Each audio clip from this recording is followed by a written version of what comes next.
Oke, selamat malam ya buat Bu Dini, buat teman-teman, ataupun siapapun yang menonton video saya. Sebelum saya memulai presentasi video tugas pengantar Big Data saya ini, saya akan memperkenalkan diri saya terlebih dahulu. Kenalin, nama saya Felix Ewaldo Panggabean dengan NIM 2023-31084 dari pengantar Big Data B31 dari Teknik Informatika Angkatan 2023, Fakultas Telematika Energi, Institut Teknologi PLN. Oke, pada kesempatan kali ini saya akan mempresentasikan ya tentang video tugas pengantar Big Data saya ini. Oke, jadi ini ada soalnya. Pilih salah satu sumber perolehan data dalam Big Data. Temukan datasetnya dengan cara mencari dataset jenis sekunder pada sumber yang terbuka atau publik dan mencari dataset jenis primer pada sumber. Nah, pilih salah satu, bisa web crawling, scraping, dan API. Oke, jadi di sini saya akan menjelaskan terlebih dahulu terkait tema yang akan saya bahas. Jadi temanya itu data penerbangan real time. Kenapa saya memilih data penerbangan real time? Karena menurut saya data penerbangan real time itu dia tuh punya banyak sekali data-datanya. Contohnya kayak data informasi waktu penerbangan, kode maskapai, nomor penerbangan, bandara dan kota asal, bandara dan kota tujuan, jadwal keberangkatan, dan lain-lain. Jadi banyak banget data yang bisa kita dapatkan dari data penerbangan secara real time tersebut. Oke, jadi kegunaan dari data penerbangan real time ini itu bisa berguna banget guys. Buat kita tuh bisa menganalisis performa maskapainya, keunggulan dan kelemahannya lah gitu. Kita bisa menganalisis juga keterlambatannya tuh sebanyak apa dan faktor apa saja yang mempengaruhi penerbangan itu. Oke, kita langsung saja lah ya, biar mengingat waktu juga. Oke, jadi kita langsung saja nih ke soal yang pertama nih. Pilih salah satu sumber perolehan data dalam Big Data. Temukan datasetnya dengan cara mencari dataset jenis sekunder pada sumber yang terbuka atau publik. Oke, di sini kita langsung saja buka website, namanya itu Kaggle tuh, namanya Kaggle. Oke, jadi yang belum tahu, Kaggle ini dia ini kayak apa ya? Kayak Ipusnas gitu. Ipusnas tuh kan banyak banget tuh buku-buku dari Indo, dari luar negeri.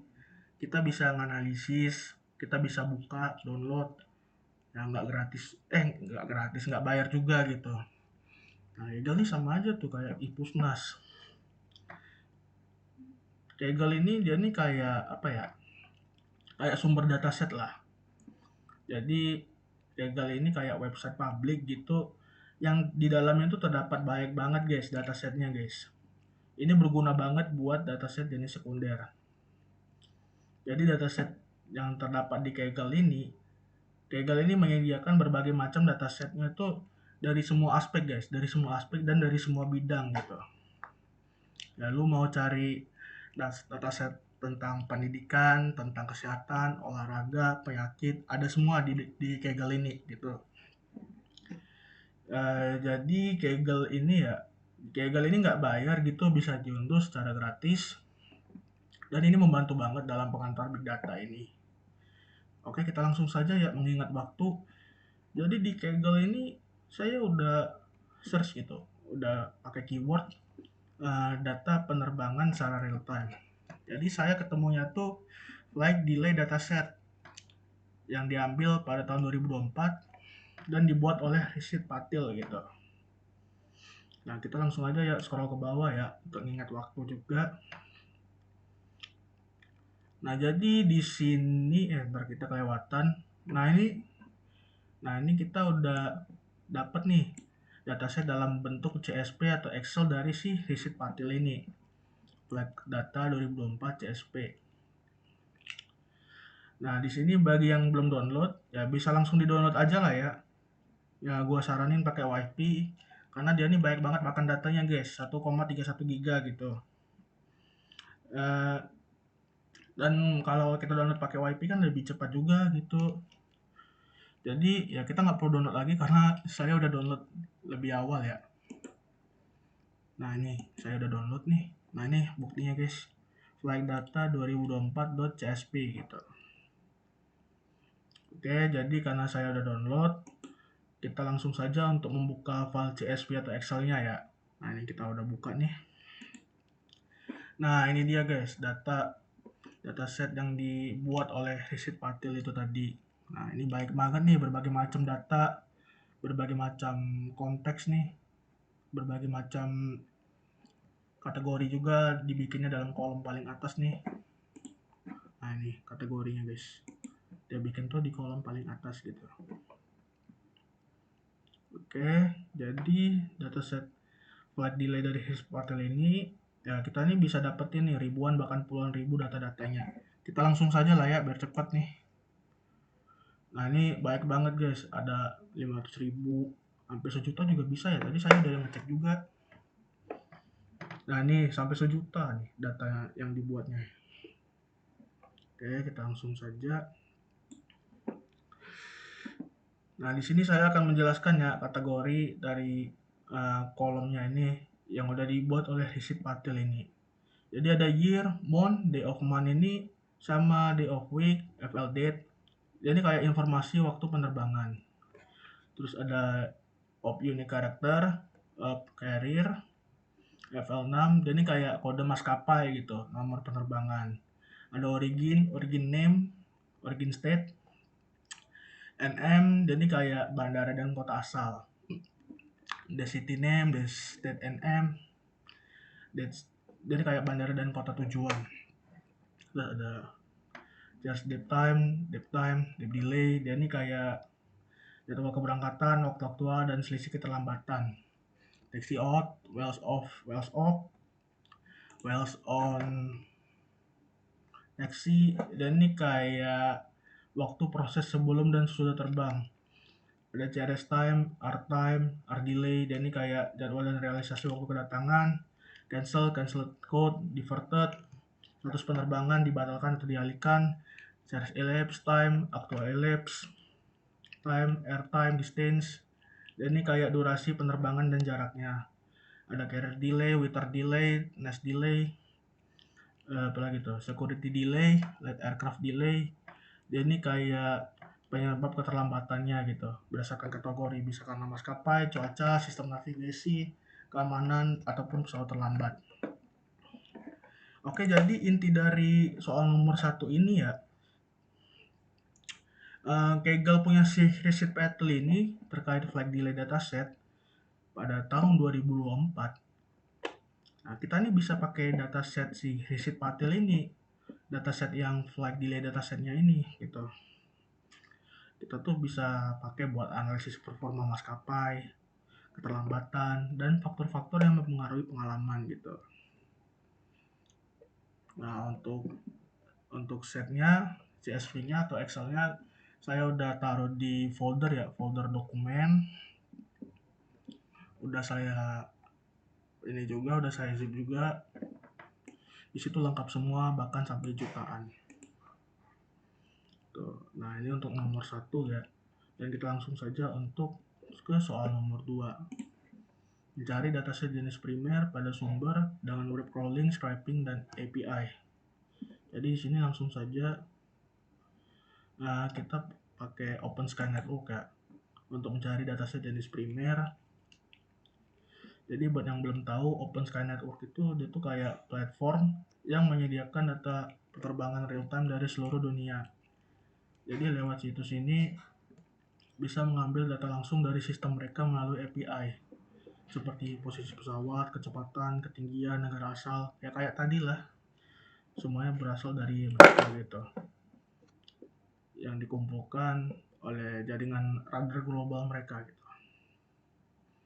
Jadi intinya kalau dataset Kaggle itu tadi kan data sekunder, karena udah dikumpulin dan dibagiin oleh orang lain, oleh si Risit Patil tadi. Nah, kalau OpenSky ini dia ini data primer, karena kita ngambil sendiri dari sumber aslinya lewat API yang disediain oleh mereka. Nah, ini kita udah login ya. Jadi sebelum membuka OpenSky Network ini kita login dulu atau register. Ya kita masukin username, name, email gitu. Lalu kalau udah daftar kita disuruh pencet link verifikasi. Ya sama kayak buat inilah, kayak buat Twitter atau kayak buat TikTok gitu. Biasanya kan dikasih link verifikasi di email kita. Nah, kita tinggal pencet aja buat akun kita tuh jadi aktif gitu. Nah ini ada API kliennya guys. Nah ini klien ID gua dan ini role-nya. Nah di sini tadi tuh ada opsi untuk create and download credential. Nah create and download credential ini dia tuh bakal dikasih file JSON oleh dia. Nah ini file JSON-nya tadi guys, file JSON punya gua tadi.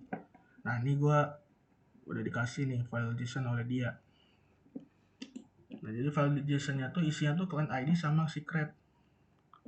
Nah kita langsung saja ya buka file JSON-nya di VS Code. Nah ini file client ID saya dan client secret saya gitu. Nah dan apa guna client ID sama secretnya ini? Dia tuh kayak ibarat password yang diberikan oleh OpenSky Network untuk mengakses data OpenSky Network-nya. Ya maksudnya tuh kayak password lah gitu, kayak password untuk mengakses data dari OpenSky Network itu. Jadi sini saya tadi udah buka PowerShell juga. Nah ini saya memasukkan komen yang kayak ginian sama komen satu lagi kayak ginian.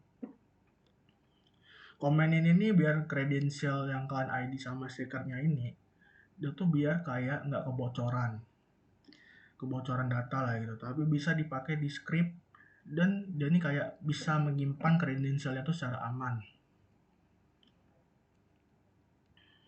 Nah jadi kalian ID sama secretnya tuh kayak password lah atau credential API yang digunain apabila kita mau akses API dengan metode OAuth.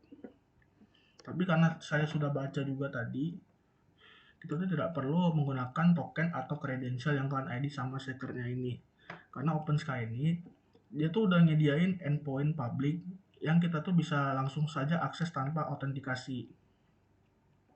Gitu. Nah, tadi saya tuh udah login tuh ke akun OpenSky-nya ya. OpenSky-nya ini udah dapat credential juga, client ID sama secret ya dari file JSON yang diberi oleh dia tadi. Nah, ini nih client ID sama secretnya. Nah, terus saya udah coding juga tadi di Jupyter Notebook. Nah, saya ada masukin kode ini juga tadi, tapi malah error gitu. Jadi, saya tak perlu lagi menggunakan komen PowerShell ini. Dan kita langsung saja ke Jupyter Notebook ya, untuk mengambil data real time dari API public-nya. Nah ini di Jupyter Notebook-nya guys.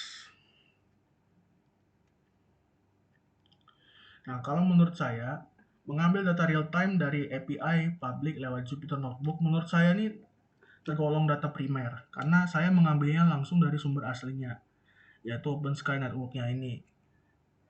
Dari API-nya secara real time menggunakan kode Python di Jupyter Notebook. Dan menurutku di sini ya saya udah masukin script lah ya untuk memanggil endpoint API-nya dan mengambil data langsung dari OpenSky-nya tadi. Menurut saya ini termasuk data primer ya, bukan data sekunder. Kenapa bukan data sekunder? Ya karena data sekunder tadi tuh ya kita tuh kayak ngunduh hasil data orang lain gitu, bukan ngambil laporan dari orang lain gitu. Nah, jadi sini kita langsung saja ke Jupyter Notebook-nya untuk proses akuisisi data. Nah, untuk sel pertama, langsung saja import request untuk ambil data dari Internet API dan nyimpen dalam format JSON. Nah, terus ada URL. URL ini untuk ini, alamat API OpenSky yang menyediakan data penerbangan secara real time. Ada params nih, koordinat wilayah Indonesia, biar datanya cuma sekitar Indonesia. Respon get ini, dia ini kayak ngirim permintaan ke API untuk ambil data pesawat. Ada respon JSON, dia ini kayak untuk ubah dari server jadi format JSON. Ada len juga, len data get nih, untuk ngitung berapa jumlah pesawat yang terdeteksi. Nah, len data get nih ya. Ada JSON dump juga. JSON dump ini buat nyimpan hasilnya ke data primer OpenSky JSON supaya bisa dibuka lagi nanti. Nah, ini jumlah pesawatnya ada 92 ya. Tergantung waktu ambil dan disimpan ke data primer OpenSky JSON. Ini udah tersimpan nih. Waktu gua masukin kode itu udah muncul sendiri, udah dikasih sendiri file JSON-nya dari Jupyter-nya, dari OpenSky-nya juga gitu. Oke, langsung saja import CSV.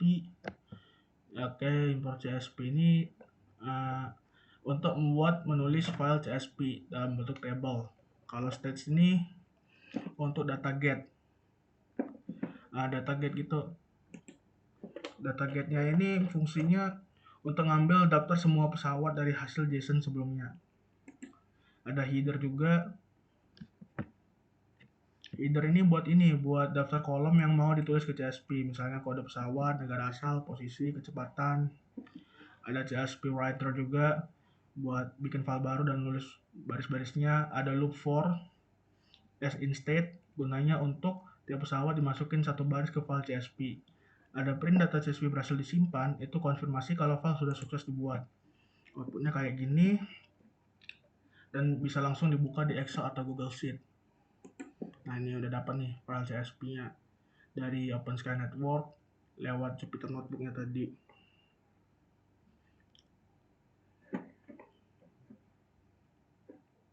Oke, kita langsung saja buka ya.